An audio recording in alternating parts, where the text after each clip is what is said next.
The beautiful sound, really. Yeah, we're talking about a lot of bad stuff this episode. We're talking about a TikTok ban very later on, but also, of course, the biggest story this week is the protests on college campuses, which we will get to.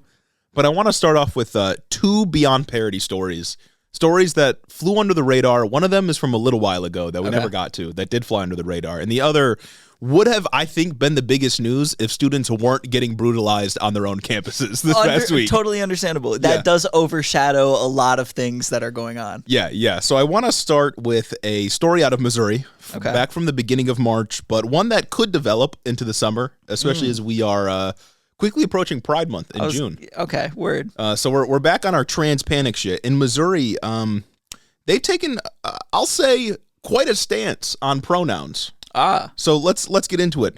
Representative Jamie Ray Gregg in Missouri introduced a piece of legislation in March that would make it a felony for a teacher to use a student's preferred pronouns or preferred name in the classroom. Oh my God. A felony to use pronouns. Yeah. And I think I saw this. Doesn't it also put you on the sex offender registry? Yes. My God. The National Sex Offender Registry as well. Yeah. Way to make a joke of something so serious. Ridiculous. Like the sex offender registry for pronouns? Yeah.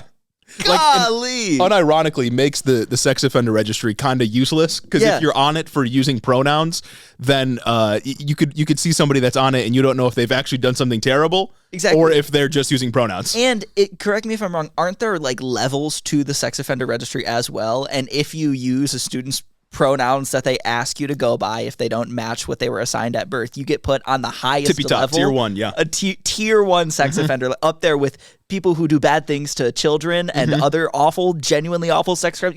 You're not there with the people who piss in public. Yes. You're there with the people who do the things you think of that are just the unspeakable ones. Inconceivably evil things, yes. For what functionally? For doing what functionally is a nickname. Well, not only a nickname, is like respecting the child that's in your classroom. Exactly. You know what I mean? Providing a safe space for them. Crazy. But let me read a quote from ABC News. Quote, "Social transitioning as defined in House Bill 2885 is when an individual adopts a name, pronouns, and gender expression, such as clothing and a haircut, that does not match their assigned sex at birth. If a teacher or counselor provides support to social transitioning, regardless of whether the support is material, information, or other resources, they could be convicted of a Class E felony conviction, facing up to 4 years in prison or a fine of $10,000. 4 years in prison? That's on top of course, the sex offender registry thing. So... That's insane. Isn't that just fucking ridiculous? And that completely flew under the radar. I didn't see this till recent. And it passed? Or is it just proposed? It's proposed. It's a bill that's pending still. It's Missouri. And, legislation takes a while to pass. Like, thankfully, it's not in effect yet. But, yeah, Missouri's a red state. It's introduced. It had a first reading in committee, and then it'll keep moving on there if people are interested in it. But holy moly. Yeah, wow. So it's doing anything to support a social transition puts you on the sex offender registry? Yeah. So pronouns and literally just going by, what's your preferred name? Mm-hmm. Wow. Yeah. And preferred name is like common practice in classrooms nowadays. That's what I was going to say. Preferred name, even outside of the trans issue, has pretty much been common practice ever since I've been in school. Well, yeah, but now it's related to being weird. Yeah. According to GOP now senators or House members. Now it's if your name is Dick and you want to go by Bob or however the fuck the thing works. That's fine. Yeah, that's fine because it has nothing to do with being trans. But if you're Bob and you want to go by Brandy, If it has anything to do with being trans. And look, we know there have been dozens and dozens of social science studies to support the idea that affirming one's identity, especially as a young person, is vital for the mental health and well-being of trans people. Yeah. As they grow up and as they go into adulthood. Putting teachers in jail or putting them on the sex offender registry is insanity and is designed to make it so trans kids aren't safe in public schools. That it's just wild. It's just such a mockery of just honestly anything good and holy. Yeah. You know what I'm saying? And it feels like something like that, something with such a harsh punishment for something so I don't want to say nebulous, because these things matter to the individuals who are socially transitioning, but something that is just broadly does not matter to the function of a school or the function of really anyone's lives other than that kid and their teacher. To have such a harsh punishment is insane. Yeah, no, it is only a good thing to do for the student. It has no effect on literally anybody else. Yeah. And this is, and I didn't even see a carve out in the bill for if the parent's okay with it. It just seems like it's a state mandate to not allow it at all. Oh yeah, because so much of the trans argument recently, within the past like year and a half, has been built on parental rights. That's Ron DeSantis is doing. That's his whole flow. And it seems like we've moved so far into anti-trans discourse or anti-trans rhetoric that they're just dropping the parental rights. And it's, I don't even care what your parents want you to do. Your legal guardians want you to do. It's no, this just cannot be allowed. Yeah, they just get to decide for you. This is Nazi levels of we cannot support degeneracy. Yeah. Like, that's crazy. Yeah, so if you're a teacher in Missouri, get out. In the article I was reading about this, they've actually been talking about generally across the country for red states, there's been like an exodus of teachers. Makes sense. Specifically because of things like book bans, restrictions on curriculum, and like not being able to treat students as they want to be treated. Yeah. So all around bad. Very bad. Wow, very interesting. Doctors are leaving red states and teachers are leaving red states. Really, it seems like anything good is leaving red states. Yeah, no, it's really bad. But the other piece of news that has really flown under the radar, but I think is important. It has to do with hit? Definitely a sleeper hit. Okay. Maybe a contender for most unhinged news story of 24. Amazing. A sort of first quarter. Is it still the first quarter? Is it quarter 2 now? Whatever. I think first half of the year. Yeah, it's got to be like quarter 2 or something. We're a small business. We should know. Yeah. So Kristi Noem. She's a favorite governor. Kristi Noem is a potential VP pick for Donald Trump. Nice. She's governor of South Dakota, I believe. But she recently came out with a book where she wrote about how she executed her dog. So I'm assuming this isn't just like my dog was really sick and instead of taking him to the vet, my dog was on its last lives and we took it out back to like. It's actually its misery. It's worse. So much farther away from that than you can imagine. Oh my! Okay, so, all right. I'm not going to read explicitly from the article because she wrote a book about this. This story is in about a book. This. She wrote a book generally about like politics and her time in politics, I think. Oh, and executing things that are innocent very much relates to her politics. Republican politics, yeah, of course.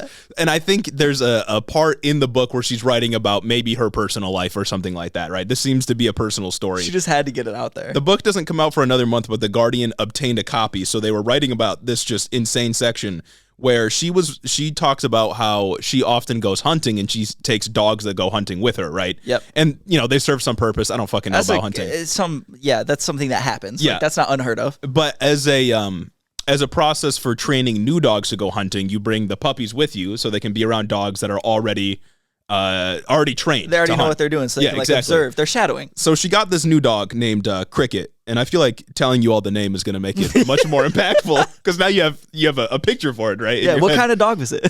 Yeah. So she got this dog named Cricket, and she documents how this dog was just unruly. Would not follow commands. It was a puppy, by the way, like like 18 months or something like that. Not an old dog. Okay. And wouldn't follow commands, was just attacking animals out in the woods. So like it would scare them off and she couldn't get a shot in or whatever. The hunting wasn't working. She wrote about how on her way back from a hunting trip with this dog, Cricket got out of the truck and started attacking the chickens of this person she was talking to and killed a bunch of different chickens. And she had to like reimburse the person she was talking to. So it's just this dog Cricket was a nuisance, but in my mind was just doing puppy things. I was going to say doing puppy things. And also I can't imagine like the training is the best here. Maybe. I don't know. Mm-hmm. And then so she's getting frustrated with this dog Cricket. She said that he was like the face of joy. Like he was having a great time causing problems. Yeah. And so she says she brought Cricket to a gravel pit and shot him. And that was the end of Cricket. And there's this excellent part in the article where she talks about picking up her kid shortly after that. And she says, Kennedy, I'm guessing her son or something, or daughter maybe, Kennedy looked around confused. Noem writes of her daughter who asked, "Hey, where's Cricket?" What's the lesson here? I don't know. Did she just need to get this off her chest? She just killed, I don't see any reason. She just thought the dog was untrainable and just executed it. You could go drop it off at the shelter. You can go drop it off at the Humane Society. You could go do anything other than taking it to a gravel pit and fucking shooting. This sounds to me more like she had a personal grievance with this dog and she wanted to, exact her will on it for being annoying. Yeah, no, it's really bad, kind of unimaginable. Just a complete sleeper hit this week that nobody's talking about, again, because of these college protests. But yeah, insane. Apparently, also the dog was 14 months old, not 18. I got 14 months. Oh, so even younger. Cool. Even younger. Dope. Nice. It's a puppy. What do you expect? Yeah. you're just going to kill it because it's not accurate. Keep it in the house. Keep it in the house, or just you don't want to deal with it. There are so many avenues for giving away pups that are bad. And she also writes about how like somebody saw her do it and then like quickly looked away, which is just. Listen, Republicans have a thing with treating animals very poorly. It reminded me of Mitt Romney strapping his dog to the roof of his car. Word. Back in 2012 when he was running for president. While running for president. No, I think it was an old story that leaked when he was running for president. But yeah, crazy. Wow. Wow. Yeah. Some people have speculated that maybe she included the story intentionally to look bad so Trump doesn't want to pick her for VP. But I don't know if this will dissuade him if his heart's set on Kristi Noem, because she's definitely up there on the list of would-bes. That'd be so sick. Yeah. That'd be so fucking cool. Oh my God. Yeah. Also, it wasn't Mehmet Oz a puppy killer as well? Just like. Oh, I think there were puppy killer allegations for sure. I can't remember exactly. That was like God. Oh, it was when he was a year like and a half ago? Working at some university and he did an experiment where they just like massacred a bunch of puppies. Yeah, or maybe they had to cull like the puppies or some shit like that. Oh my goodness. That's wild, isn't it? Conservative puppy killers, it's a disturbing trend. Yeah, mass murderers out here, mass murderers. Oh my God.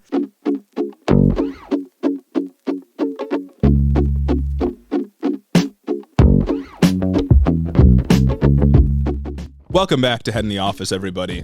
As mentioned, we're talking about insane news this week. Oh, history book level news this week. Oh, yes. Things that will be in the history books in years to come. Absolutely insane news that we're talking about this week. But before we get into that, I will remind you all, if you want to support the show, consider becoming a patron. Look, we're grassroots funded. We're a small business. That's right. Support your small businesses. Please. That's all I'm going to say. Patreon.com/headintheofficepod. It's in the description.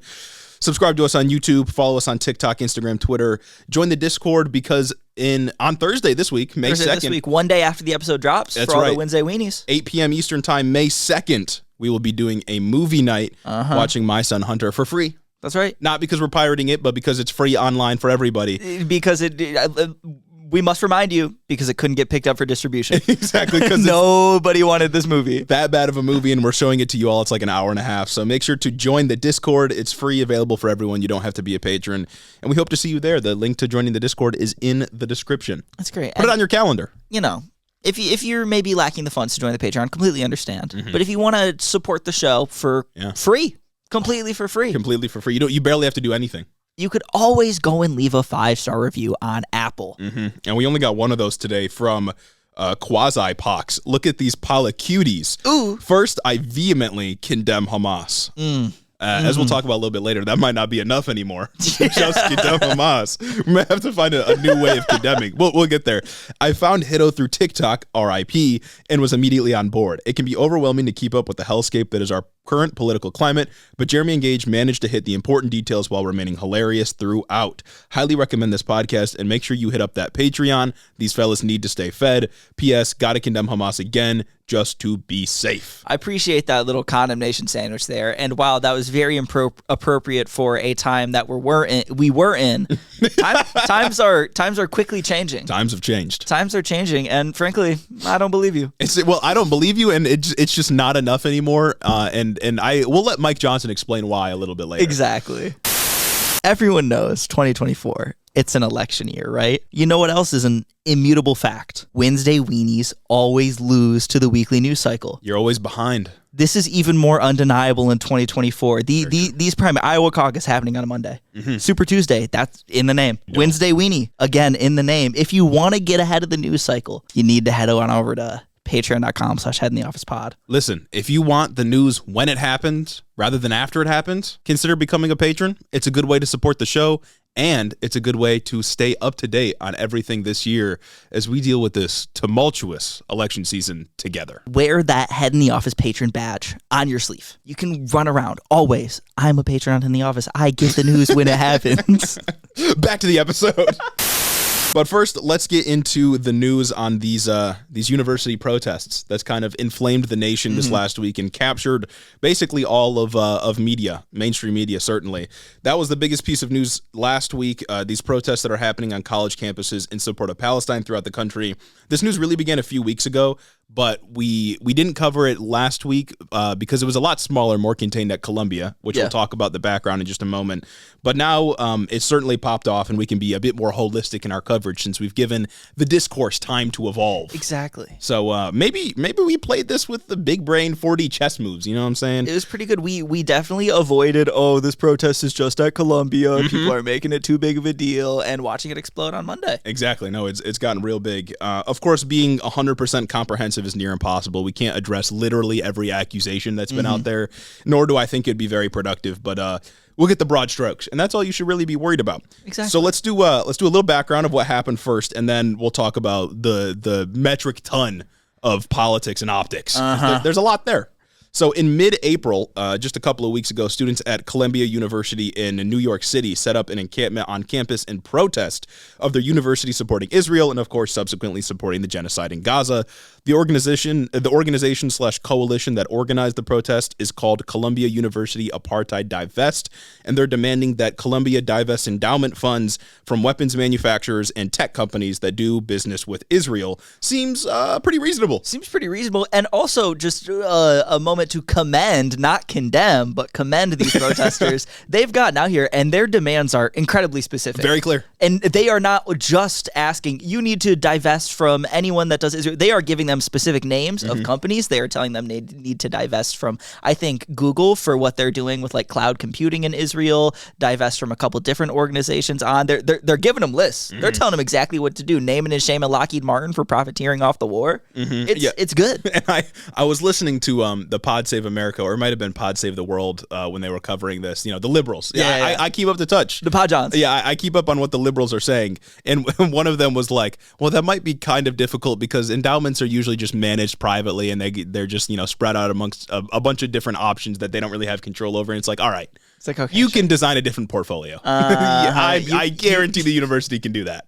Yeah, it's not like they're just buying the S&P. They're going in there and they're picking stocks in a portfolio. They can take some money out of here and put some money into there. Or they got a dude who does it, or they hire privately some other company that does it for them. Something that is also morally imperative when we're getting money from a genocide that's happening. Yeah, I think they're also demanding that Columbia cancel a planned new campus in Tel Aviv. Oh. Which is crazy. Yeah. That was even considered at this time. Insane. By the way, if you don't know what I mean by encampments, I'm not talking about like they're setting up military barracks or anything. It's literally, you can look up pictures. It's just a bunch of tents and students and other supporters standing around protesting, singing, praying, whatever else. They're just camping on university lawn, basically, to make noise. It's a public display. Which is so incredibly important to remember and contextualize everything we're talking about. At every university that people are setting up these encampments at, they're just taking over grass, just patches of grass that are in visible spots on campus. The campus quad. I mean, every campus has a little grassy area that's like the center. And they're just taking them over. Like, oh, okay. Yeah. It's really not this huge. They're not taking over New York City. Yeah, they're not like violently occupying a building on campus or anything like that. It's not like fucking Chaz or whatever it was. They're not doing that. A few days after these encampments were set up at Columbia, in a comically evil move, the university sent in the NYPD to tear down the camps, which resulted in around 100 protesters being arrested. Wow. This turned out to be a really awful move because it only made people angry and then kicked off, I think, like a dozen or 24 other universities in other states to do the exact same thing that Columbia did. I feel like that makes sense because when I think about things historically, I don't think the kids on college campuses who have ever protested any anti-war movement had found themselves on the wrong side of history. I don't think any time where the police have been called on students who are protesting things have ever worked out for the people who called the cops on this. Well, maybe the individuals who called the cops, things have worked out for, but that side of the issue has never been the one that is looked on fondly. And it always happens. Anytime it gets big enough, reaches like a sort of fever pitch, university administrators always call the police. Instantly. And students, like, they shouldn't have to, but students have died for the cause. Yeah. Like at Kent State back during the Vietnam War. Students die for this shit. They will stand on principles. It's fucking insane. Like, I don't know why they ever think this is a good idea. Things never change. Especially for taking over a grassy patch. taking over a little bit of lawn. And being loud. Uh-huh. Yeah. The bros that are always like, nothing ever happens are really celebrating right now. Exactly. 1 point for the nothing ever happens type people. Now, as I said, dozens of universities across the nation are seeing similar protests or encampments. You can look up a full list, but they are across several different states at Ivy League schools, state universities alike, all demanding very similar things, that their universities withdraw endowment funds from helping Israel in any way, and that their tuition dollars don't go to people like weapons manufacturers or any other company that's helping Israel do what they're doing right now. So it's pretty inspiring to see. These protests continue to grow, of course, and police continue to clash even harder with protesters at campuses like Ohio State University and UT Austin. We'll talk about both of those a little bit later on. Keep in mind also that it's the end of the semester for a lot of these college kids. College administrators, they're trying to prepare their senior students, their undergraduate students, and others for commencement graduation activities that begin in early May. And at a lot of universities, I think Columbia, NYU, and a couple of others, those graduation ceremonies have already been canceled. And for universities that haven't canceled them, protesters will undeniably show up at those and make a ruckus. Sure. Undoubtedly, yeah. And it's also like, it's great because I have seen people get on and like complain about graduation being canceled. One, I personally, I can understand how that's sad. For Also, sure, yeah. Bigger movement going on that I think we need to focus on. And the anger maybe that you cannot go to graduation should not be directed at the protesters, but rather the university. Yeah, the cause of the protest. Because we also have to consider what usually happens when protesters show up to disrupt an event like that. It's they show up, make a little noise, and they get kicked out. Yeah, and I think it's important to know, I think it was Columbia, but it could have been another university. But I think all of this started in Columbia, where the valedictorian who had a minor in genocide studies, something the university offers, interesting, had her speech canceled because she was going to talk about Palestine. Which made a lot of people angry because you taught her how to analyze genocides, and you won't let her talk about the thing that she focused on. Interesting. And that made a lot of people angry, and this sort of cascaded and emboldened more people to take more aggressive action, which is warranted. It very much shows how the people who run universities don't necessarily care about education for the sake of having, a well-educated society and people who can think critically about things, but more so as education as a commodity that they can sell to them to then increase their revenue and further balloon the amount of university administrators that are getting hired with exuberant salaries. Yeah, and what's the quote that's been going around? Like, liberals support every civil rights movement except the current one. And every war is bad except the current one. Exactly. Yeah, that's precisely what it is. Now, there's a lot of politics to cover here, and I want to start with elected officials, and then we'll get into analyzing some of the really bad arguments that the opposition is making, starting with the president himself, where the bull stops. That's right. The buck stops here. The buck stops at Joe Biden.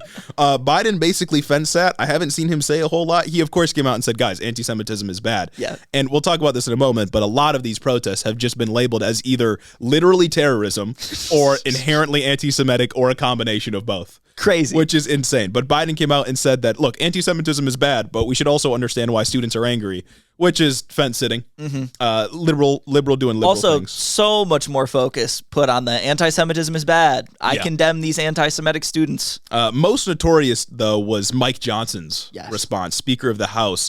Last week, Mike Johnson, who, despite being a representative from Louisiana, went to Columbia University in New York to give a press conference where he said the following, quote, "We can't just allow this kind of hatred and anti-Semitism to flourish on our campuses, and it must be stopped in its tracks. Those who are perpetrating this violence should be arrested." Further on, he says, "Our feeling is that they have not acted to restore order on campuses. This is dangerous. This is not free expression. This is not the First Amendment. They are threatening and intimidating. If this is not contained quickly, and if these threats and intimidation are not stopped, there is an appropriate time for the National Guard. We have to bring order to these campuses." So to be clear, this is Mike Johnson saying, arrest these protesters and call the National Guard on them if you have to. Insane. All because of what he's alleging are threats of anti-Semitic violence. Where? It basically hasn't happened. Where? Sure. I'm willing to say, I'm sure there are maybe instances at some of these protests where one protester or maybe a handful of protesters out of the hundreds, thousands even, says something anti-Semitic or does something anti-Semitic. That does not speak to the character of the movement as a whole. Exactly. When you are trying to levy anti-Semitism and anti-Semitic violence as a reason to call the National Guard on 18-year-olds, 18 to 22-year-olds, you need to come with receipts. Yeah. And it's just that plain and simple. And to be clear, building an encampment on campus, occupying campus space where these students have paid tuition dollars to, by the way, protesting is all an expression of the First Amendment. Yes. Being hateful, of course, or attacking Jewish students simply because they're Jewish is, of course, anti-Semitism and is not protected speech. And again, you might be able to find individual instances of this, but of course, as you said, this doesn't mean that the entire movement as a whole is anti-Semitic, nor does it mean that the aims of the movement are therefore invalid and deserve to be cracked down on, which is exactly what Mike Johnson is calling for. He's saying that these protests are anti-Semitism merely because they are pro-Palestine, which is just insane. And of course, on top of all this, we've heard a number of different figures say that protesters at various universities are blocking Jewish students from getting to school or getting to classes, which just isn't true. We've heard different reports. There was one report of like a protester stabbed a Jewish student in the eye, which turned out to be completely made up. Yes. There's a whole host of different accusations that are being levied. Very few of them are true, and even if they are true, it doesn't paint the movement as a whole. There was also, I got to bring this up. There's an interesting case where I think news outlets were reporting about one protest somewhere where protesters were yelling, "Kill the Jews." And then video came out showing that the person yelling, "Kill the Jews," was a counter protester waving an Israeli flag. There you go. Interesting. Yeah. But there were no retractions, at least that I saw when I looked at it. Correct me if I'm wrong. You know, when this comes out, it'll be Wednesday. Yeah. I saw no retractions saying, oh, it was not the pro-Palestine protesters saying this. It was the Zionist. Yeah. Very interesting. I also feel like I need to point out accusations of anti-Semitism from someone like Mike Johnson are not only disingenuous because the anti-Semitism is not happening in any large scale or systemic manner, but they are disingenuous because Mike Johnson, in his evangelical beliefs, is more anti-Semitic in his Zionism than almost any pro-Palestinian protester is in their anti-Zionism. Yeah. Because we have to consider why Mike Johnson thinks Israel is sick and dope is because he thinks that they are going to play a role in the fucking rapture and all go away because they're not believers. The Jews got to be in the Holy Land so that the rapture can happen. Exactly. Yeah. He believes that they're all fucking doomed. Yeah. Like, and Mike Johnson, a guy who rubs shoulders with Nazis and white supremacists. Mike Johnson, who is in a party, the Republican Party, who courts Nazis as potential voters. Yes. Like, don't tell me about anti-Semitism. I'm saying, and if you want to vet that claim I just made, you can check out Dan McClellan, notable scholar of the Bible and religion on TikTok. He's a good guy. Yeah. Also, it's worthy to note that a lot of these protesters are Jewish. Yes. There's an organization, I think, called Jewish Voices for Peace that has a presence in these protests, and a lot of Jewish students in these protests are also being arrested and being called anti-Semitic for their protesting. And they're not levying anti-Semitic claims. The students that are, it's crocodile tears. Yeah. It's crocodile tears. Yeah.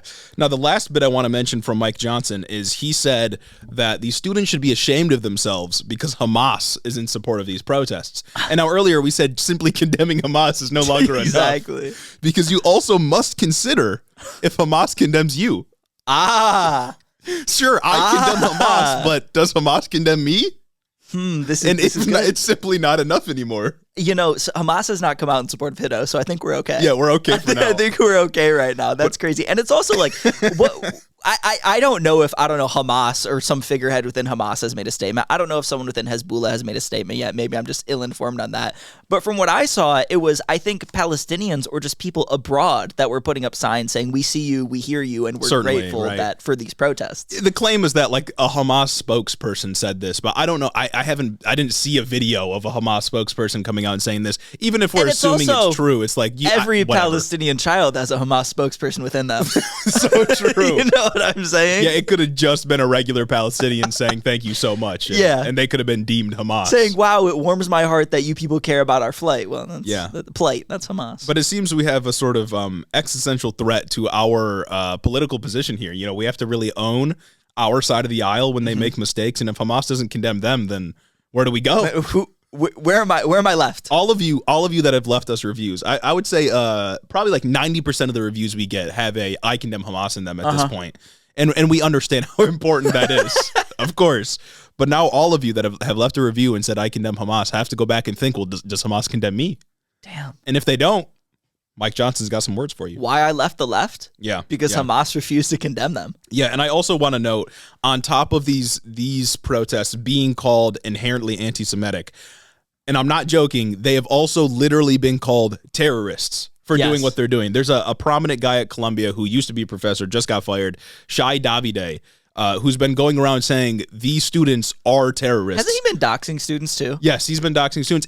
And I want to be clear, not just saying they support Hamas, but those individuals are literally doing terrorism. Nice. This is insane to say that simply opposing American foreign policy and opposing an ally of the U.S. that is doing apartheid, doing genocide, saying that itself is terrorism, functionally means the First Amendment no longer exists. It's also interesting. Bibi Netanyahu came out and he also made a statement. I don't know if you have it later in here, where he called these students terrorists. Yes. Bibi came out, Netanyahu, leader of Israel, president of Israel, leader of the free world, leader of the most moral army in the world, mind you, said that these college kids are terrorists for these protests, and he said that they are blocking students from getting to class. Yeah. That's like what people in Germany were doing. Yeah. The crocodile tears is crazy. I don't think so, dog. I don't think the comparison is there. I don't think the Nazis were protesting on college campuses, me personally. And it's like, it is bar for bar the same shit that we did during the anti-Vietnam War protests, by the way. Like, oftentimes students that were opposing the Vietnam War were painted as terrorists, as un-American for opposing the war. And could you find like one or two students that were like praising the glorious Ho Chi Minh back in the 60s? Probably. Definitely. Definitely. But it wasn't widespread, and it wasn't this like inherently anti-American sentiment. And you know what I mean? It's also important to just put what is going on now in context, to put the allegations of anti-Semitism in context when we try to compare them with what's happened in history with Vietnam. People do not remember. The history books do not remember or memorialize the two protesters that were singing the praises of Ho Chi Minh. They memorialize the kids that died at Kent State, and they glorify the movement that was happening, because the anti-war movement. And they don't sully it by focusing on, this one kid actually threw a rock at a cop. And they also don't focus on like, these protesters made a few people late to work that day. Exactly. That's not the shit that gets remembered. What gets remembered is the movement as a whole, if it was successful, and which side of history was correct. And it's going to be the people who are protesting Israel as an apartheid state. So incredibly easy to see. Yes. Oh my God. And that's sort of my broader take here, is that if you are against these protests at Columbia University, Yale, the University of Michigan, and so on, you are either ignorant of history or you would have been on the wrong side of it.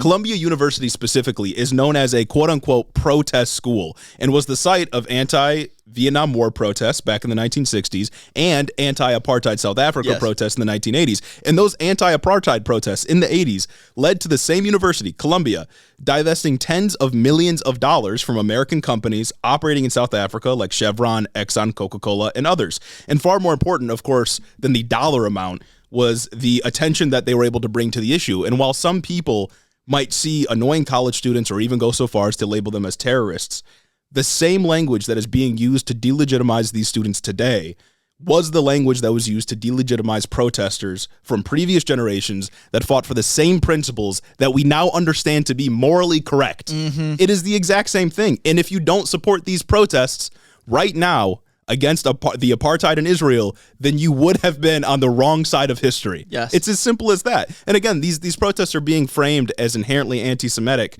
And again, sure, maybe individuals are doing individual anti-Semitic things, and we can say that's bad. I can condemn that because I have a principled take here. But again, it's a protest. There's hundreds, if not thousands of people there. You can find anybody saying anything, and hyper-focusing on these individual negative elements misses the broader point of the protest as a whole.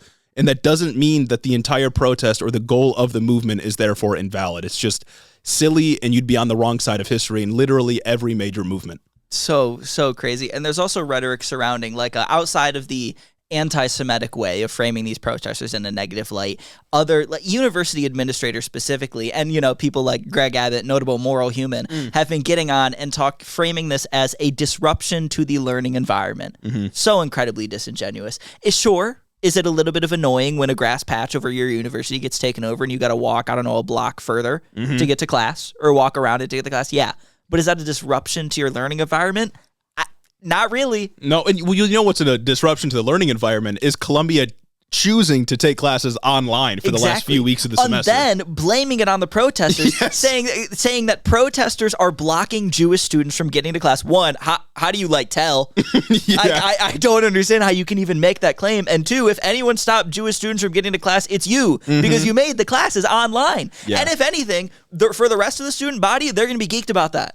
They're gonna love that decision. They are gonna love that finals are online, and maybe they can, have a little extra note card. Not to mention that not to mention, of course, that a lot of faculty support these students as well, and are making accommodations. Faculty at NYU, they signed a letter together to the administration showing their support, and they've linked arms with protesters at the university. And they're taking a major risk, especially those that don't have tenure are taking a major risk. A lot of tenured professors are fine for as long as their contract lasts. Especially, what is it, the adjuncts who have to review their contract every semester? Yeah, but special lecturers, people that don't have a guaranteed position every semester, especially if they speak out against the university, are taking a major risk to themselves. And there was one university where protesters were cracked down on, a bunch of them were arrested. And this may have also been NYU, but a lot of faculty wrote a note to the administrators that called the police, and they were like, there was no violence happening here. Yeah. We can attest to this as people right? People that get paid by you, people that could lose their jobs. Nobody was being violent. We were there and witnessing it.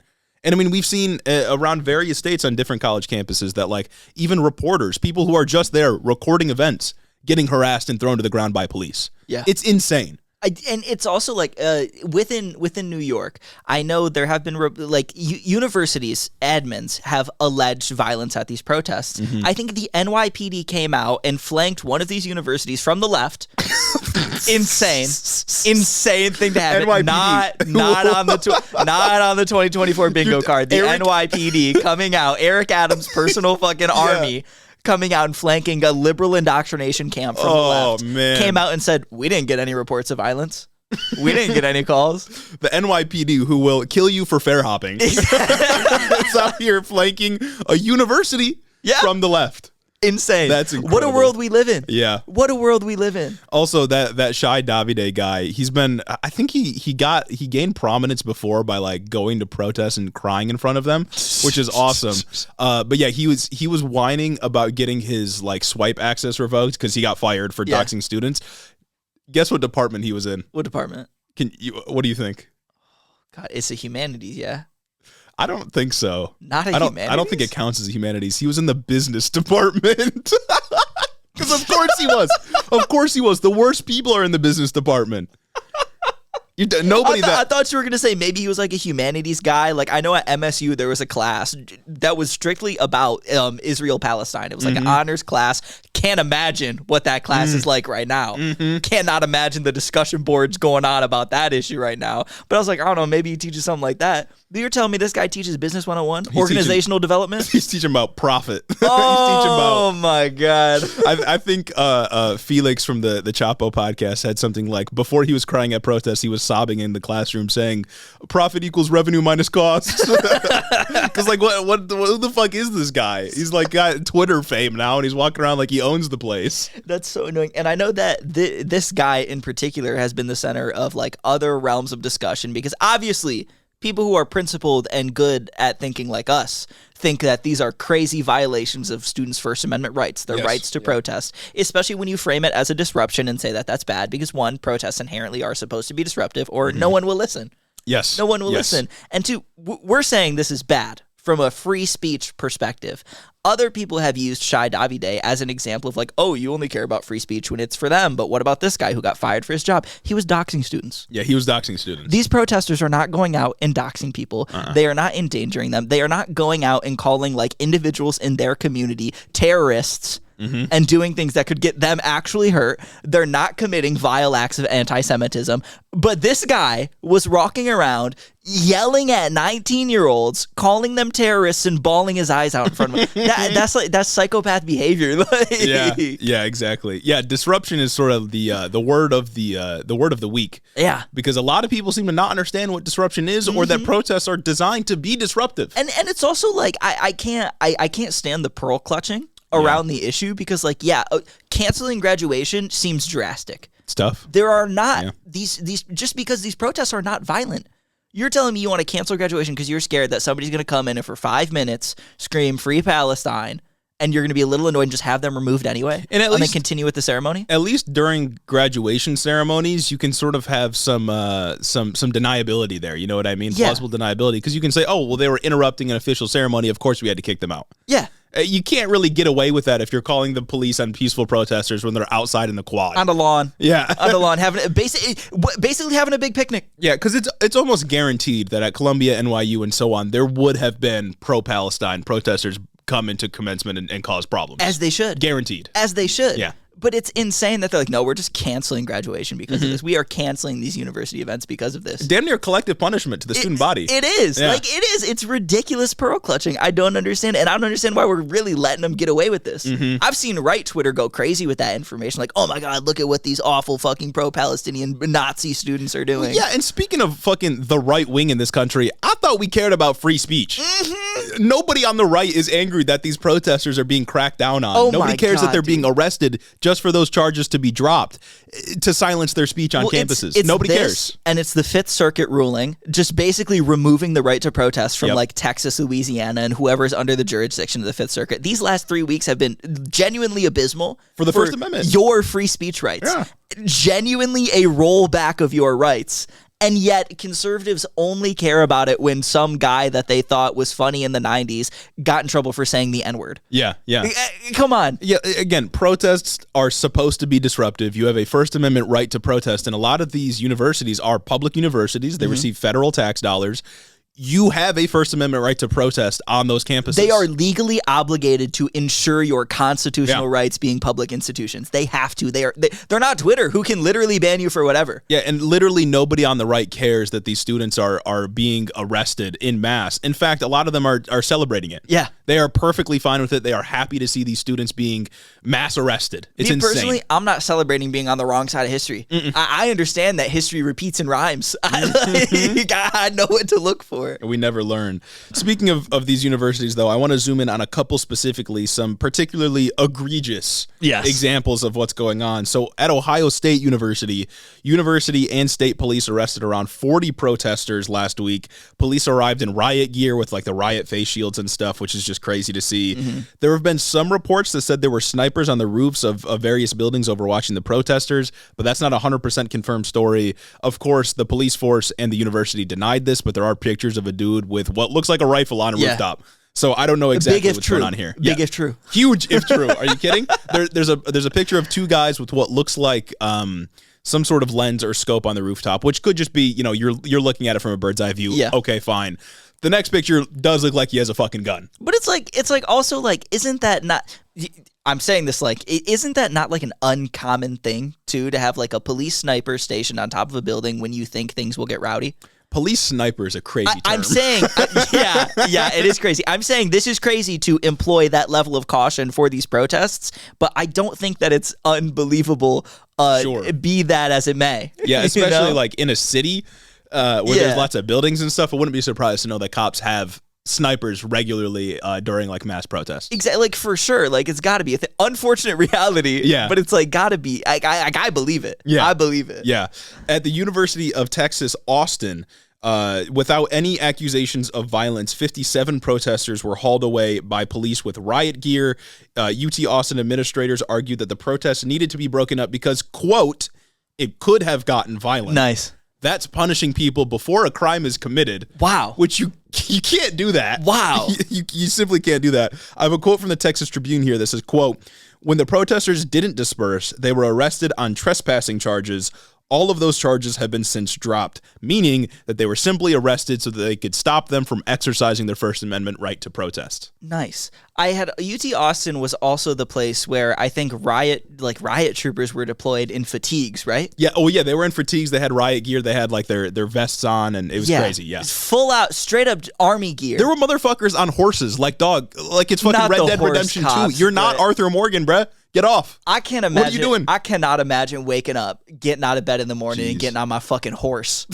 Being a fucking horse cop. Yeah. And thinking that I'm doing something. Especially with the imagery from like 2 years ago. Well, with the Haitian immigrants. Yeah. Oh my God, brother. But it's also like, you want to tell me that these non-violent protesters who are just refusing to disperse from a fucking lawn really barely bugging anybody. Constitutional right. Just being slightly annoying. But like if protesting is the place where you are allowed to be annoying. Yes. Protesting is where the point of the thing is to be annoying.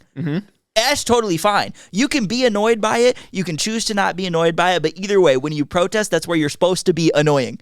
The whole idea of it. But either way, they're taking over a lawn. You're telling me that that's a disruption of learning when they can just go inside the building and it'll be quiet anyway.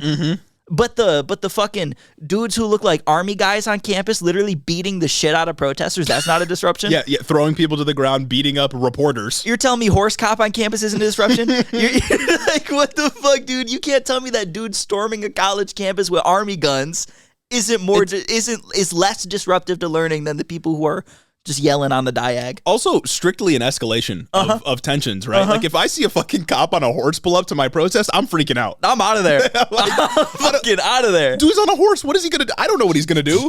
Other cops got, like, riot shields and batons. Like, I could get my ass beat. I'm scared. Cops got riot shields, batons, fucking guns. There's a guy on a horse. Yeah. Oh, my God. And then I'm reflecting on, like, 50 years ago, they killed someone in Kent State University. Yeah. Like, I'm scared. I'm scared. Like, what are we doing? It's tough. Last college I want to focus on is from another cursed state in the country, Florida.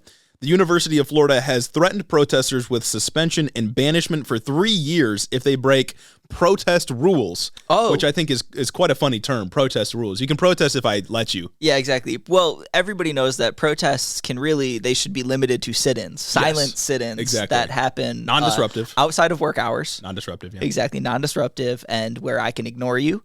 And really, I don't have to hear you at all. Really, protests can only happen in a way that does not bring attention to the thing you're trying to protest. The Civil Rights Movement was entirely peaceful, and they were about bringing people together. Exactly. Nobody was mad at them. The Civil Rights Movement was composed of respectable young men walking around and knocking on people's doors, engaging in civil conversation and debate. Yeah. That's how that happened. And now, courtesy of a listener, we got our hands on a list of the protest rules at the University of Florida. Amazing. Keeping this listener anonymous because I don't want to get them in trouble. We don't want to get them banished. Yeah, for 3 years. So here's a list of actions that are prohibited on the University of Florida's campus: amplified sound, demonstrations inside of buildings, littering, camping, sleeping, unmanned signs, blocking exits, blocking structures like camps, disruption, threats, violence, weapons, and any activity deemed to be non-compliant with policies and the regulations of the university.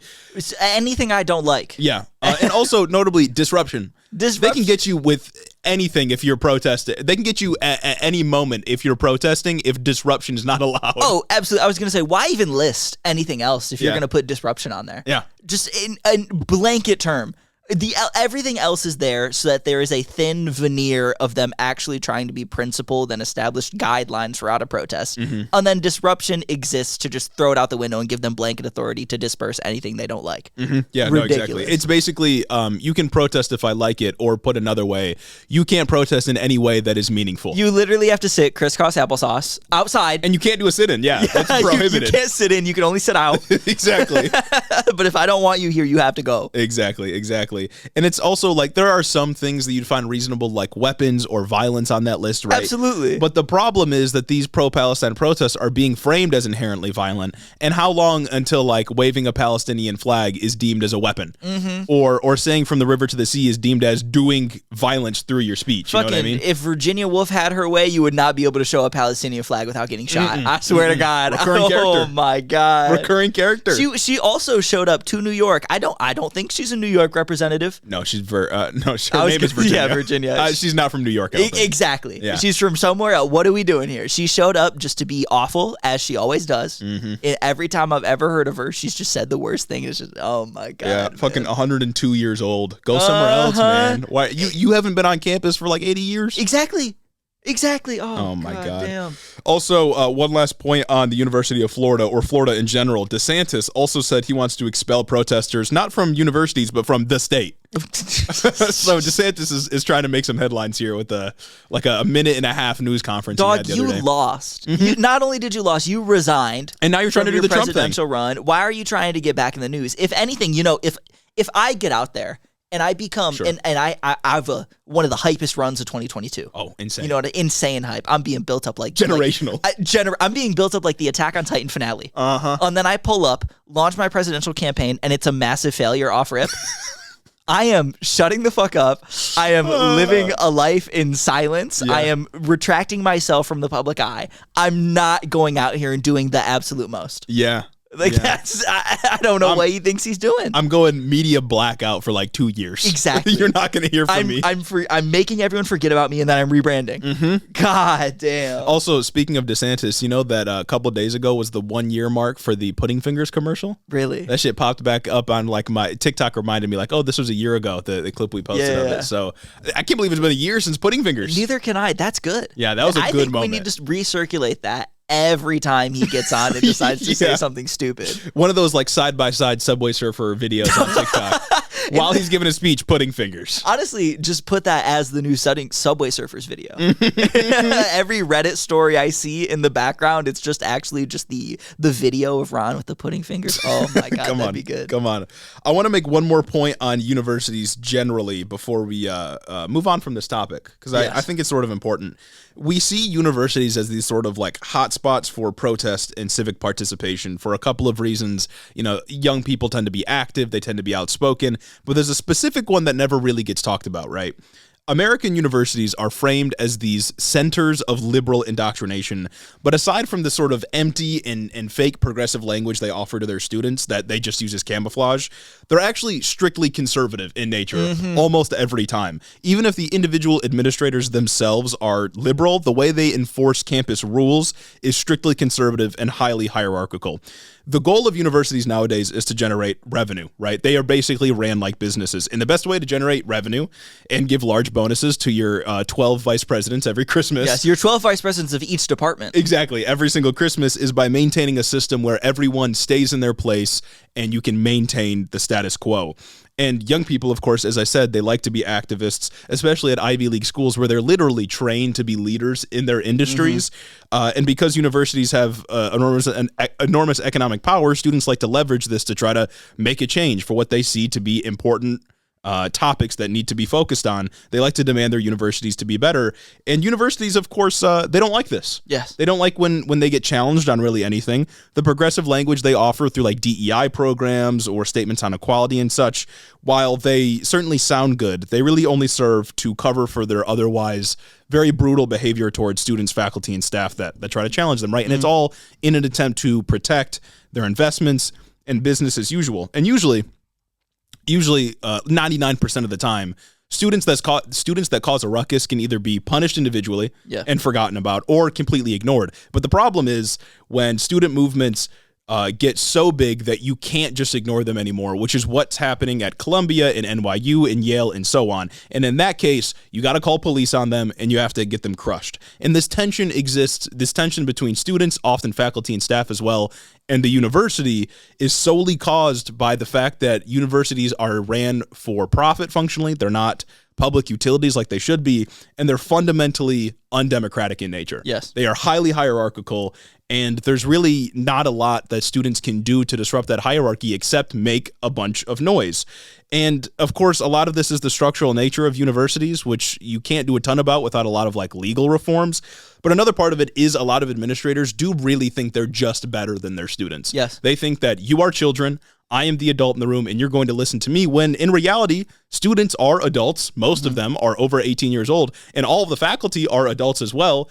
Administrators just don't view them as beings capable of actually calling for real change that should happen. And it's also like at a university, you are training specific students to be better at things that you don't know how to do. I guarantee you did not get a minor in genocide studies. Nope. They probably know infinitely more than you about the topic. And I think it's also important that we consider the switch up that universities have kind of undergone over the last couple months. Because a couple months ago, we had congressional hearings with university presidents about how they are allowing anti-Semitism to go on at their campus, whereas the Congress people that are doing these hearings are referring to just pro-Palestinian protests. Because these protests have been going on at these college campuses, and university admins have largely backed them and defended them in some instances. It wasn't until kids started demanding that they divest from their own personal investments that the administration just went hard right on the issue. Yeah.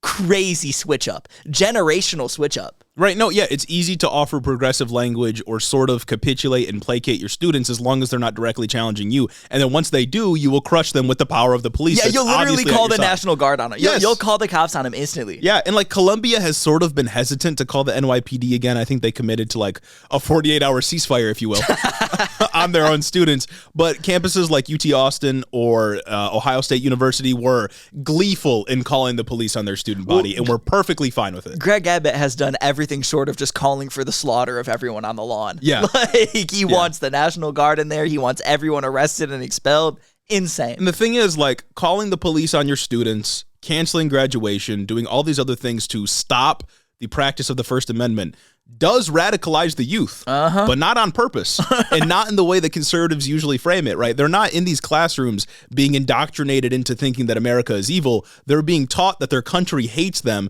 by the treatment that they receive at the hand of the people that are supposed to be facilitating their education. Yes. Like that's all it is. Universities aren't purposefully radicalizing anybody. It just happens as a natural result of these hierarchies. When you go out there and practice your First Amendment right to protest, something that is touted as the first and most important amendment in the entire Constitution, the one that conservatives always chirp about, when you go and exercise your rights, and then you get the shit beat out of you by an NYPD officer at the request of your school administrators for doing that non-violent protest, why would you ever care about the country that claims that you have these rights that you've seen firsthand that you don't? Like, it makes sense. They're being radicalized in the same way that people in somewhere like Gaza are being radicalized by the constant bombardment by the IDF. It's about the material conditions that you're forcing these people into. Obviously, the material conditions here are not exactly analogous. No. But the principles behind the argument are the same. Yeah. Like, and that's what it is. They're not being radicalized because some professor is telling them that they can only love Marx and that Abraham Lincoln and George Washington were demons. They're being radicalized because they're watching their peers get the living shit kicked out of them, tased and brutalized by Texas cops, New York cops all over the country for protesting. Yeah, no, these students aren't... At most, professors that are left-leaning or even like Marxists themselves will offer language for students to articulate how they feel. Yes. But these students are being radicalized, as you said, by seeing their peers get the shit beat out of them and feeling as though they exist only to be kept in their place and give money to a university that isn't listening to them. Exactly. This is what radicalizes college students. God For damn. a lifetime, by the way. Like these students that are being arrested and are getting the shit kicked out of them by police that were called by the campus administrators will never forget about this. No. This will stick with them for the rest of their lives, and they will forever be on the side of Palestine now because of what you did to them. This has vindicated their beliefs and has only emboldened them. It's the wrong way to handle this. I could be better at being evil. I could do it better. I'd let it happen. Jesus. And the last thing I want to say, this isn't even like on the news itself. This is just a point for people that are being annoying in our TikTok comments. Love that. Stop telling people to not cover the protests. Are people saying not to talk about the protests? There's a line of rhetoric from certain leftists that I think are just purity testing. Yeah. Where they're saying, don't cover the protests, cover the genocide in Gaza, which I totally get the sentiment. This completely makes sense. But in covering what's happening at these protests, you are also covering the genocide in Gaza. Yes. Protesters will say, we aren't what's important. What's important is what's happening in Palestine. But that's solely because they're messaging. They want attention, which is what you do a protest for, to get attention on an issue. By talking about the treatment of these students and what they're protesting for and what they're demanding out of their university, you are also focusing on what's happening in Gaza. Don't tell people that, oh, this isn't important. You need to focus solely on Gaza. You got to do both. It's part of the puzzle. What an insane and disingenuous way of thinking. No protest in history has been remembered for just being a protest. No protest in history has been remembered for being a mildly annoying gathering of people, absent political motives. When you talk about, again, the Vietnam War protests in Kent State, when you talk about what happened to those students, you are also talking about the broader anti-war culture at that university. You are talking about what is going on in the moment. It is just something that is like a microcosm for what's happening. And it's also important to talk about protests here because it's what's happening domestically. Yeah. Like, what an insane way to think about the issue. The treatment of these pro-Palestine protesters, whether it's in the media or at the hands of the police, is an extension of how brutal American foreign policy is on this issue, right? Exactly. And we have states in college campuses and honestly people within the federal government that are saying we will meet you with violence if you continue to oppose us vocally. And that in of itself is newsworthy. Yes. Yes, of course. It would be one thing to say this if protests were just happening. If protests, if say this was a couple months ago and protests were happening and things weren't being escalated by the state, say don't cover the protests, cover Gaza, it would still be wrong, but it would be one thing. But now we have genuinely fascistic elements within the government, incredibly fascistic, coming out, and I don't even say that lightly. Like I don't even bring you. I'm not the type to just throw out Joe Biden's a fascist. Things are going on are fascist. This is genuinely fascistic. Yes. This is genuinely stripping away of your rights or the ignoring of your rights. Come on, people. That is newsworthy in of itself. It's got to be covered. And again, I understand the sentiment, like focused on Gaza, but it's a part of the sort of tapestry of the history that will be told here, right? Yeah. When you talk about the Vietnam War and you go through the 20 years or 25 years, however long we were there, at some point you talk about, oh, there was growing resentment, specifically among college students at home for the war because they didn't want to be drafted and sent to Vietnam. It's a part of the story, and it's a part of the reason eventually that the United States pulled out of Vietnam. Like, you got to talk about it. Same thing with apartheid South Africa, same thing with the civil rights movement if we're talking domestic issues. The protests are a part of the puzzle. It's a part of the narrative we have to tell. And honestly, the way these students have been treated is abhorrent, but it certainly vindicates our side of the argument, right? Yeah. It's got to be talked about. It's important. That's crazy. I just can't imagine. Oh no, don't talk about the kids at Kent State. Talk about the Vietnam War. That's crazy. Just people in our comments saying that shit. And I don't know how seriously to take. I'm not going to focus on any one individual, but it's just like, stop saying that. It's fun to get on the pod and shit on like people a little bit. Yeah, and that's the thing is I've heard enough of it to feel like we need to say something. Yeah, it's not just one guy that was like, hey, focus on Gaza. Instead, it's like enough people where it's like, all right, this seems to be an actual issue with people's thinking. Oh, that's just virtue signaling. It's bad. That is just vapid virtue signaling. Yeah, that's crazy.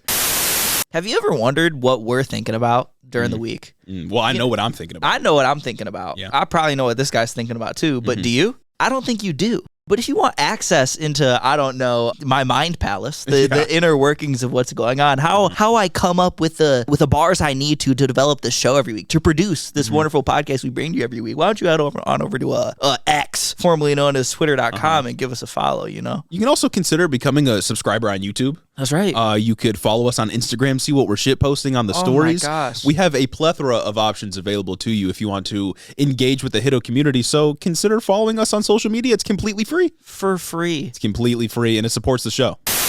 Anyway, I think that ends our section on our tiny little section. Really, just tiny little section small, on like something that happened brief, this week. Concise. Yeah, something like quick that happened this week that we thought like shit, people aren't really talking about this. Shit, so what if? I might as well like keep y'all platform this issue. Keep y'all on the exactly. I might as well use my platform to bring attention to like a niche thing that's going on. Exactly. You know what I'm saying? And now to talk about something way more big and important. There's some news with TikTok, man. Oh yeah, we are coming at this completely objectively. Exactly. We have no interest in what's going to happen here. I have no vested interest in no TikTok. bias at all. I get no. There's no monetary influence on this issue from TikTok to me. Yeah, completely objective observers here. That's right, and you know that. Let's get into it. This week, Biden officially signed legislation giving billions of dollars in aid to Israel. Very topical. Israel also, another thing that happened this week that we didn't really have a devoted segment on related to Israel and what's going on in Gaza are the mass graves that were found outside of hospitals in Gaza, where people were found buried in these mass graves, Gazans, Palestinians, with their hands tied behind their back. Yeah, executed. Executed. Very interesting. That crazy how that kind of got swept under the rug. Yeah, no, that's wild, especially because in the stories that I've read, it was bulldozed over. Yeah, the graves were bulldozed over, meaning that they were trying to hide it, trying to hide the bodies. Which it's like, and nothing about this situation. You could even like, there's no plausible deniability. No. When people are found dead with their hands restrained behind their back, buried in a mass grave with a rubble covering it. And the frustration here is like, we know what happened. You know what? Like those are innocent Palestinians that were executed and thrown into a mass grave. But they can back up and say it was Hamas terrorists, and I can't necessarily prove it because I'm not on the ground and like, you know, collecting primary evidence or anything like that. But we know what happened here, and we can use sort of what we know about the IDF to draw conclusions, especially because we know the IDF will literally kill their own hostages that they're trying to save as they do these offensive measures like they did into northern Gaza and as they might do into Rafah. We know what's happening here. Yeah. It's not really a secret, but of course they can back up and say, oh, they're all Hamas. Which I'm pretty sure the IDF recently announced intentions to go into Rafah soon. So that will be something to cover. And with that, we just gave them, I think, $26 billion. It's quoted as being for defensive purposes against Iran and their proxies, but their proxies, Hamas. This just means extending the defensive war further into the southern front of the battlefield. You know what I'm saying? Yeah, and Joe Biden's being criticized a lot for not drawing any red lines, but to his credit, he drew a red line. He said, Rafah's the red line. You can't invade Rafah. Ooh. But I'm still going to give you $26 million. I'm not going to extract an official promise. He drew the red line, but hey, colors are colors. They don't really have any inherent meaning. Yeah, Netanyahu said, I can't see red, dog. I don't know what you mean.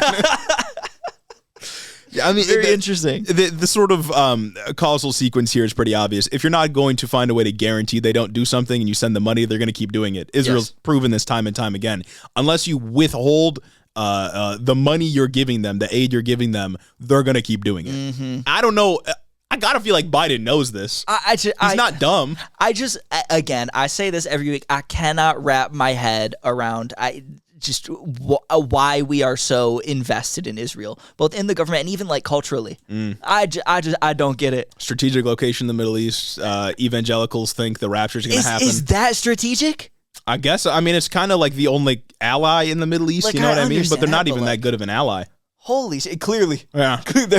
Clearly. But either way, we gave them like $26 billion, and we're also giving, I think, like $7 to $9 billion in humanitarian aid for the people of Gaza, which we wouldn't have to fork that money over if we didn't fork the money over to Israel in the first place. Interesting how that math works out. Humanitarian aid is probably going to be stopped before it gets in. Probably won't ever make it. IDF will seize all of it and leave the trucks waiting outside the borders. But either way, we also gave money to Ukraine and other foreign aid efforts, but most importantly, we banned TikTok. Most importantly, yeah. most importantly, TikTok's done for. Yeah, well, maybe it could be. I would like to say one of these things is not like the other.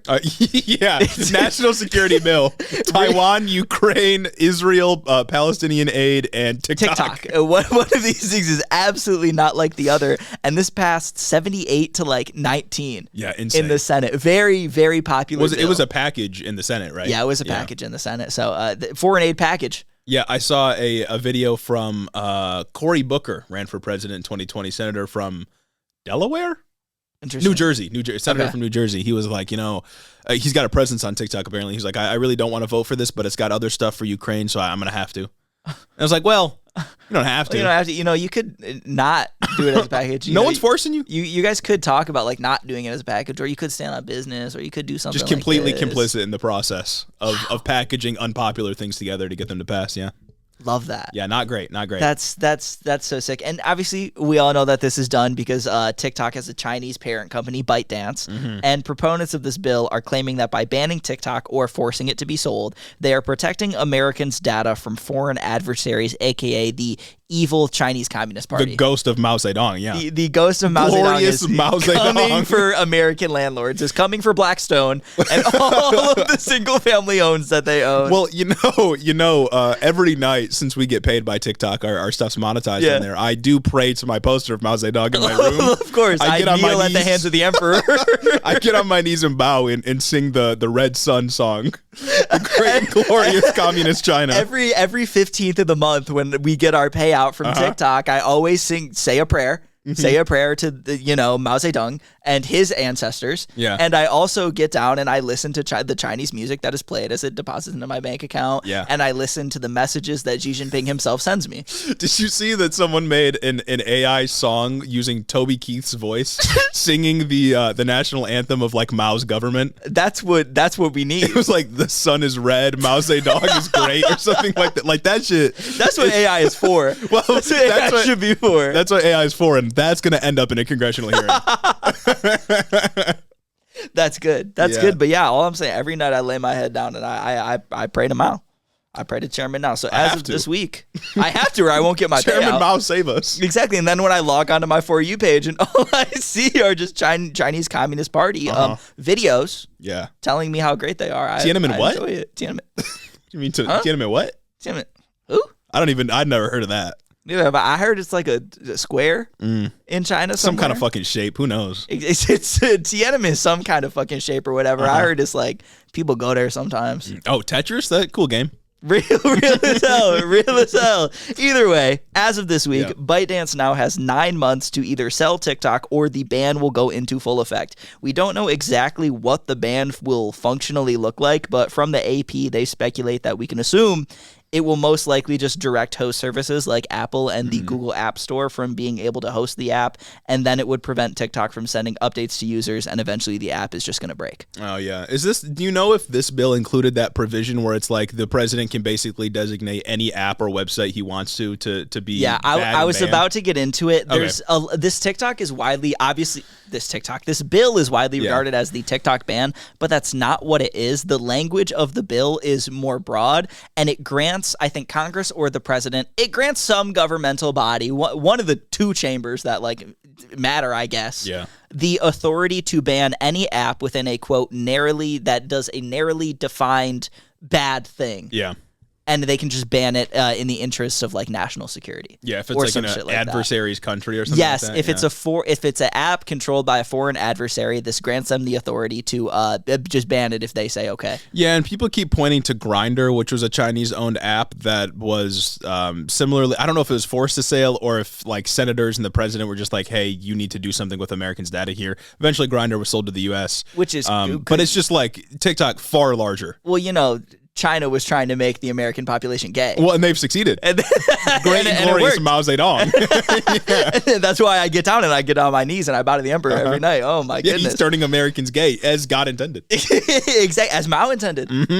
Glorious Chairman Mao. Glory to him. You know what I'm saying? But there's a possibility that the app will last a little bit longer than the 9 months because you know it's not just it's not like a TikTok whatever. You're banned from accessing it. It's just you can't download it anymore. But eventually the app will break. If they don't win their legal challenges, I don't really foresee any event where the app doesn't just kind of immediately die though. Yeah. Unfortunately, I think it's going to last. I think TikTok will be pretty cool and chill until the day that the court says, no, actually, you're fucking done for. And then I think pretty quickly you'll see creators flooding other platforms. Yeah, it's pretty bad overall. I mean, obviously, TikTok has some pretty bad elements to it. A lot of misinformation spreads on there, just like every other social media site, of course.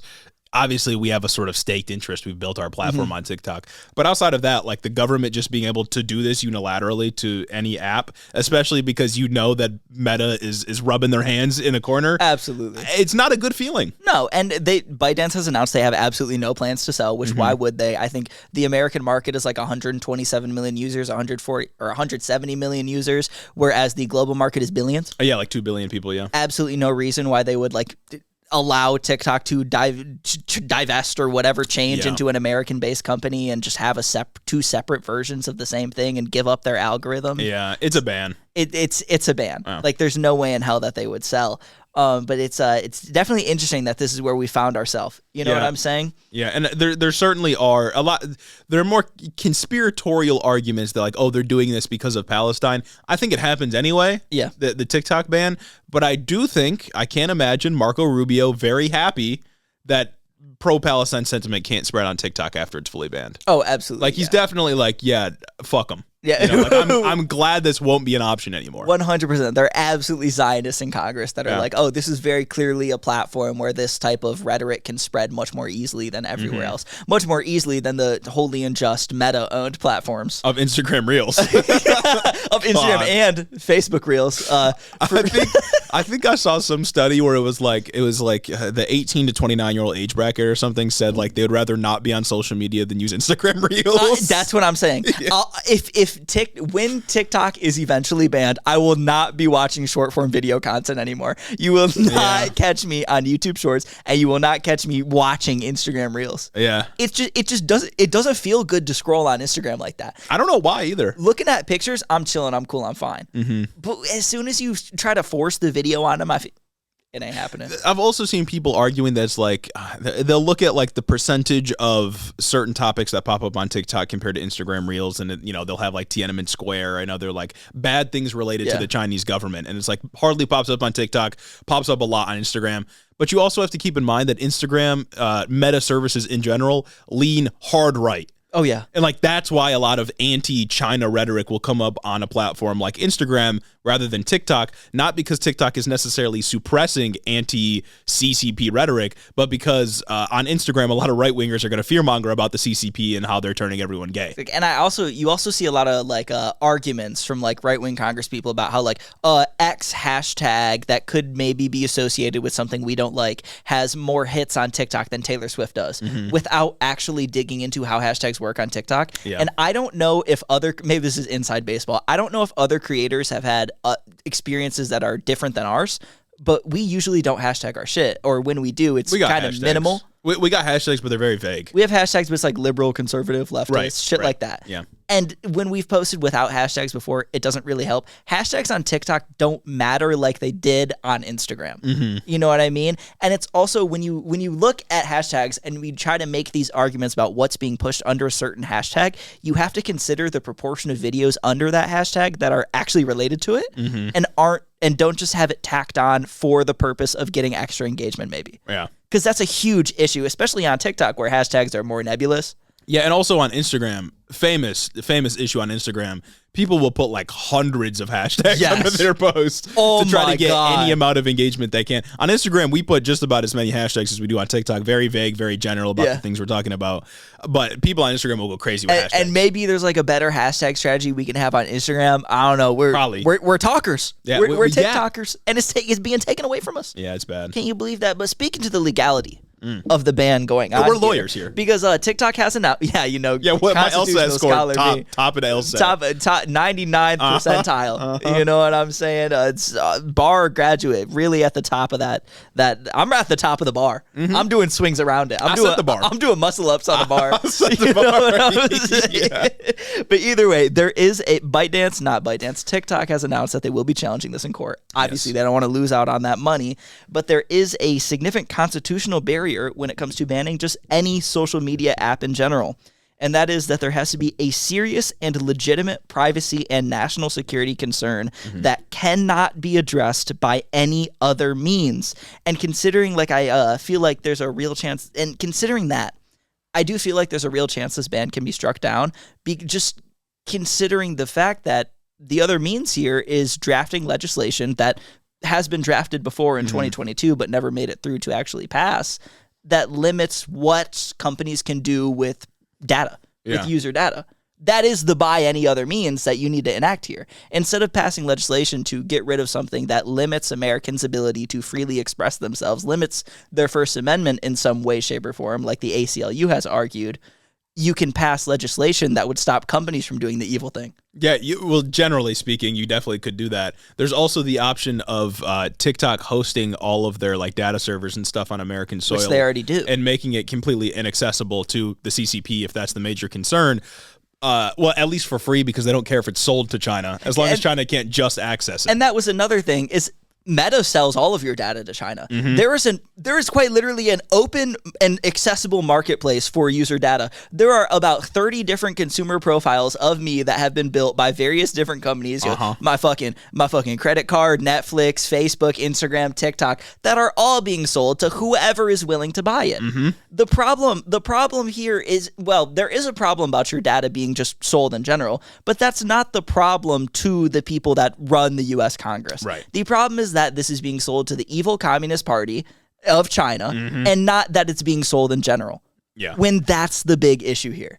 Yeah, and that's kind of the meat of what's going on. And also, even if there is a national security concern that, okay, the CCP is curating your algorithm to get you to love China or communism or whatever, I don't see that as a national security threat, because so what if I have a Mao Zedong app? I was going to say, so what if I think that, I don't know, One Belt, One Road is cool? I feel, not that I do, but yeah, no, exactly. And it's Truth Social is a conservative platform designed to be a conservative platform. they don't care about that at all, and that's curated to make you conservative. Oh, absolutely. And I feel like that's kind of a broader theme for this episode, right? They only care when it's supposedly left-wing things that are going on. When the motherfuckers in the khakis and tiki torches pulled up on, Charlottesville, and were chanting, "The Jews will not replace us."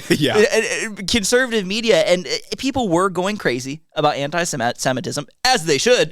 Literal Nazi shit in the streets. But we did not see a response from the National Guard. We did not see police going down and brutalizing those protesters. We didn't see any of what we're seeing on for people who are being otherwise peaceful. Or there was maybe last summer or a couple of months ago, there were some like literal Nazis marching around in Texas with actual swastikas, covered their faces and everything. And Greg Abbott was like, well, can't do much. Free speech. Freedom of speech. It was like, why doesn't that principle apply when it's literal students? On a lawn. On a lawn outside of a building. With their face out.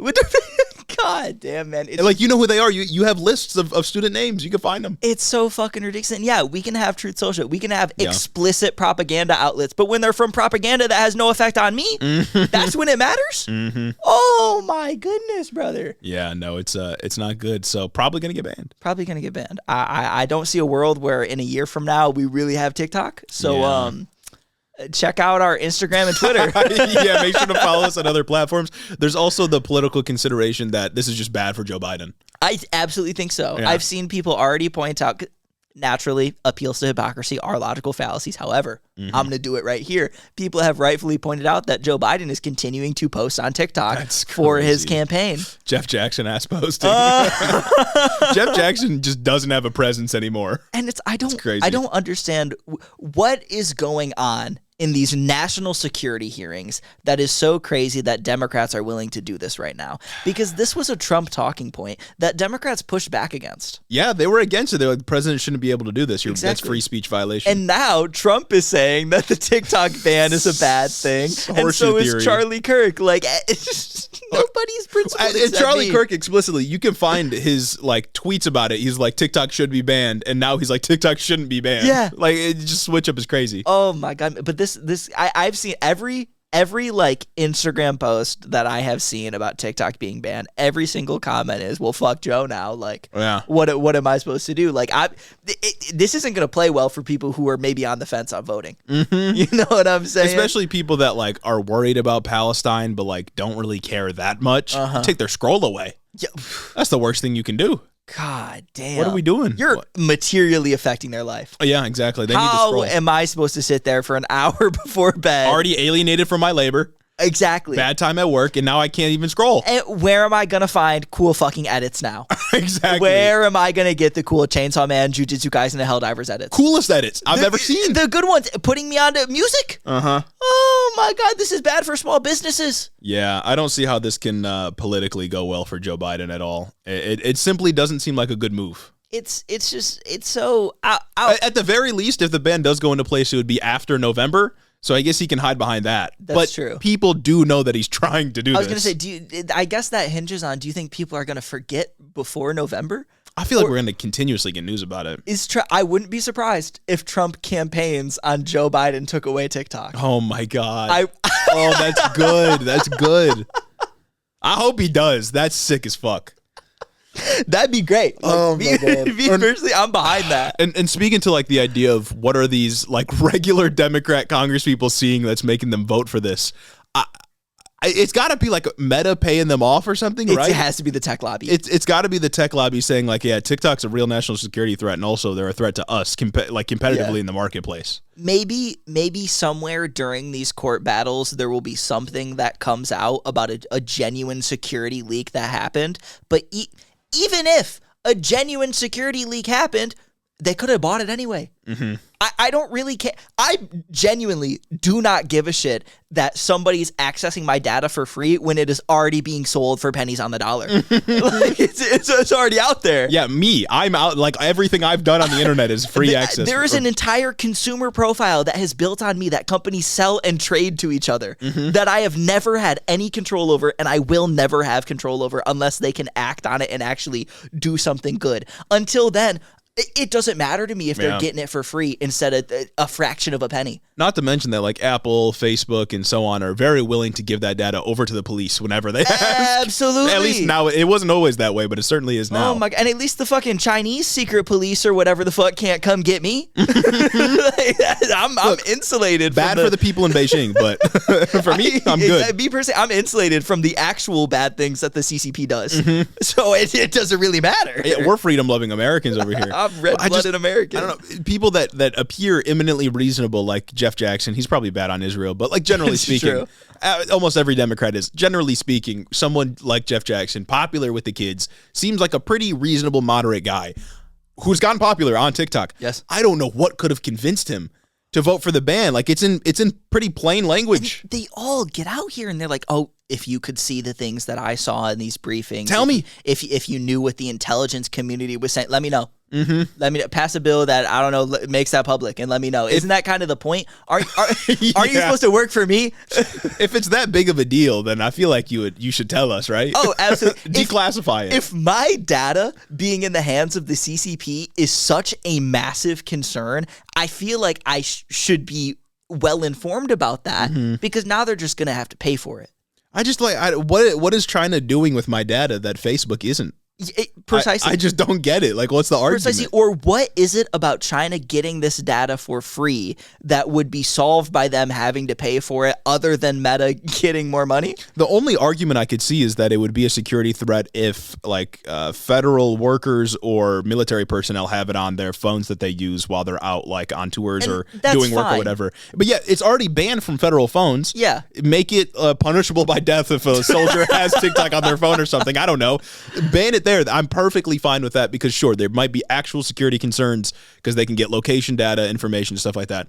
But I'm a citizen, dog. Exactly. I'm doing nothing that the CCP can use against the U.S. government. I fucking go to work and then I come home and then I do show notes and talk. I play PEX. And I play PEX and Rocket League. Helldivers. Yeah, exactly. I'm not doing anything that the CCP could use against the federal government or use to jeopardize the integrity of the United States. And it's like I feels like the only person that stands to gain from this are other big tech companies who will turn around and sell my data. Well, yeah, because the people are going to go somewhere. Like, they're not going to be happy about Instagram Reels or fucking YouTube Shorts. Yeah, those are both, neither of those words were in the Bible. I'll say that much. It's not biblical over there.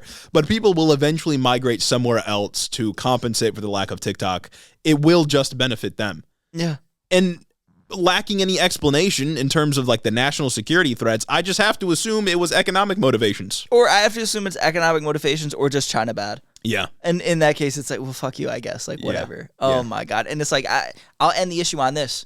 I got a buddy, great friend, love him to death. He sends Instagram Reels in a group chat. You know who I'm talking about?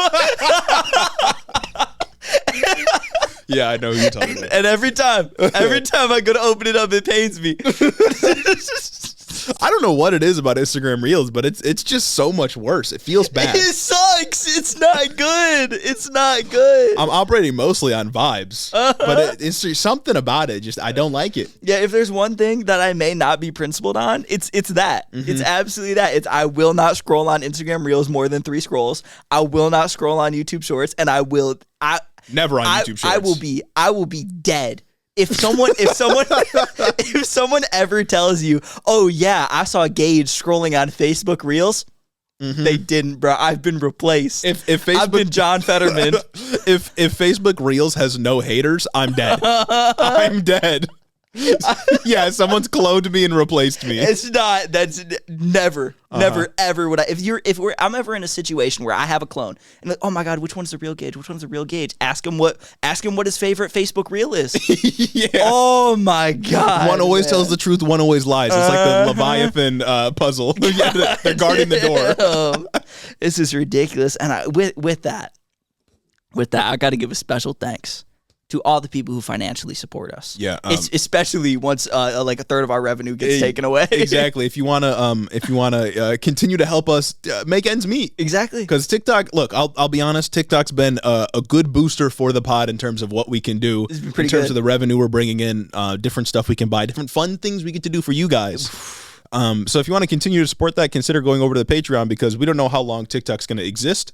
And we don't know if monetization will get cut off even sooner if TikTok knows that it's not going to happen for much longer. I feel like as soon as the legal battle is lost, monetization might be cut off. They're just pulling the money out. Why wouldn't they? Because it's like I feel like they kind of already are pulling the money out. Yeah. I feel like RPM returns have been low. Why, like across the board? I've seen other creators talk about how RPM has been getting lower. And we can attest to that as well. Yeah. Exactly. I would not be surprised if they are silently divesting from the American market. Yeah.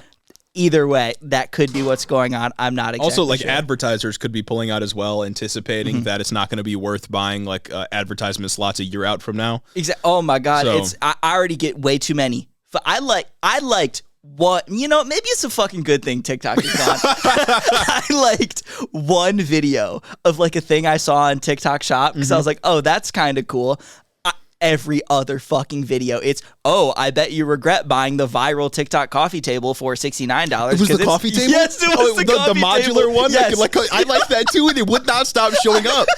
I was like, maybe this could be a cool thing to get. That's exactly what I thought. I was like, oh, it's like $64. Maybe this one isn't a scam. Maybe I could get it. I liked it to save for later. Not thinking that I would be bombarded with it forever. And I literally cannot get away from the TikTok Shop ads now. Oh, not to mention that like every other scroll is a TikTok Shop Shop ad, or it's just like a regular advertisement. As soon as I see creator eligible for commission on this, I'm gone. I am done. I see the orange icon that says TikTok Shop. I'm out. I can't stomach it, man. It's ridiculous. There's been very few that I'm actually like, okay, this is an interesting skit, but it's still an ad. Exactly. All the other ones are just like, oh, these T-shirts are $8. It's cheaper than water. It's like, no, dog. It's like, if it's cheaper than water, you stole it. Yeah. Like, you stole it, or this is a scam, and I'm never going to get this product. You're only doing this because you can't make entertaining content that lasts more than 60 seconds for you to get paid by the Creator Rewards program.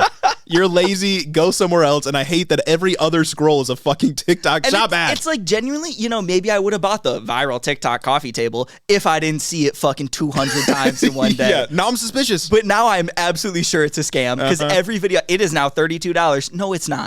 It cannot be $32 and you're selling this as an actual like product. Like, there's no way. That's cheaper than like the amount of like work it costs to make it. And now I'm seeing like this L-shaped desk, and at first I was like, oh, that's cool. That's like a cool L-shaped desk. Oh, no. And they're like $32, $15. It's like, no, it's not. That's just falling apart. No, it is not. I'm not receiving a product if this is $30 for a fucking debt.